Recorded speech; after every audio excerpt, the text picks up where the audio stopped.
மாணவர்கள் வந்து 10th 12th படிச்சு முடிச்சதுக்கப்புறம் என்ன மாதிரியான சப்ஜெக்ட் எடுக்கலாம், என்ன மாதிரியான சப்ஜெக்ட் எடுத்தால் எந்த அளவுக்கு அவங்க சம்பளம் வாங்கலாம், அவங்களுக்கு வந்து எதிர்காலம் நல்லா இருக்கும் அப்படின்னு சொல்லிட்டு உங்களோட வழிகாட்டுதல் மாணவர்களுக்கு நீங்கள் என்ன சொல்வீங்க சார்? கண்டிப்பாக சொல்கிறேன் மேம். முதலாவதாக என்னோட வாழ்த்துக்கள் +2 முடித்த மாணவர்களுக்கு. அவங்க நல்ல மதிப்பெண் எடுத்து அவங்க எதிர்பார்த்த கோர்ஸ் அவங்க படிக்கணும் அப்படின்றது பிரார்த்திக்கிறேன். முதல் விஷயம் வந்து ஒரு 10 வருடங்களுக்கு முன்னாடி நம்ம பார்த்தோம்னா மாணவர்களாகட்டும் பேரண்ட்ஸ் ஆகட்டும் அவங்க மார்க்ஸை பேஸ் பண்ணி தான் 10வது வகுப்பு மார்க்கை பேஸ் பண்ணி தான் அவங்க என்ன படிக்கலாம், அவங்க லைஃப்பில் என்ன ஆகலான்றதை டிசைட் பண்ணுவாங்க. அதாவது ஒரு 80% மேலே எடுத்த மாணவர்கள் வந்து சயின்ஸ் குரூப், பியூர் சயின்ஸ் போகலாம், இன்ஜினியரிங் படிக்கலாம், டாக்டர் ஆகலாம் அப்படின்ற ஒரு இதில் தள்ளப்படுவாங்க, நிலையில் தள்ளப்படுவாங்க.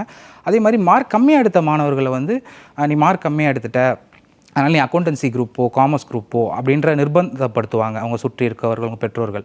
ஆனால் இப்போ இருக்க காலகட்டத்தில் வந்து அந்த நிலைமை வந்து கம்ப்ளீட்டாக மாறிடுச்சு. என்ன விஷயம் பார்த்தோன்னா 10th அவங்க முடிக்கும் போதே ஃப்யூச்சரில் அவங்க என்ன ஆகணும் அப்படின்றத டிசைட் பண்ணிட்டு தான் அவங்களுக்கான கோர்ஸை வந்து சூஸ் பண்ணுறாங்க. 11th 12th என்ன படிக்கணுன்றதை வந்து அவங்க சூஸ் பண்ணுறாங்க. ஸோ இதனால் இப்போ இருக்க மாணவர்களாகட்டும் பேரண்ட்ஸ் ஆகட்டும் ரொம்ப ஒரு தெளிவோடு இருக்காங்க. தன்னுடைய பசங்களை வந்து என்ன ஆக்கணும், பசங்களும் வந்து நான் என்ன ஆகணுன்ற ஒரு கனவுல தெளிவாக இருக்காங்க. அதனால் நம்ம பெருசாக எதுவும் அவங்களுக்கு அறிவுரை கொடுக்கணும்னு அவசியம் கிடையாது. அதே மாதிரி மாணவர்கள் பார்த்தோன்னா பிளான் பி, அதாவது சப்போஸ் நான் எதிர்பார்த்த படிப்பு கிடைக்கலன்னா அடுத்து என்ன படிக்கலாம் அப்படின்ற ஒரு ஐடியாவோடையும் அவங்க அந்த படிப்பை சூஸ் பண்ணுறாங்க. ஸோ மாணவர்களுக்கு என்னோட அறிவுரை, ஒரு படிப்பை எடுத்து படிக்கும்போது அதில் நிபுணத்துவம் வாய்ந்த ஒரு கோர்ஸை எடுத்து படிக்கிறது வந்து அவங்களுக்கான அந்த வேலைவாய்ப்புகள் ஆகட்டும், அவங்களோட சோஷியல் ஸ்டேட்டஸ் ஆகட்டும், அதை உயர்த்த வந்து ஹெல்ப் பண்ணும்.